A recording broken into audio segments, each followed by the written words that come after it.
మనం చూస్తూ వెళ్తున్నది శ్రీ సత్యసాయి జిల్లాలోని కోరంత మండలంలోని పశువుల సంత. సుదూర ప్రాంతం నుండి అనేక వేల సంఖ్యలో పశువులు అమ్మడానికి కొనడానికి ఈ సంతకు తీసుకువస్తారు. జిల్లాలో ఈ సంత పశువులకు ప్రసిద్ధిగాంచినది.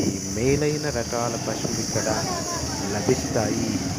ఈ దాని మీద ఆధారపడి అనేక వేల కుటుంబాలు ఆధారపడి జీవిస్తాయి.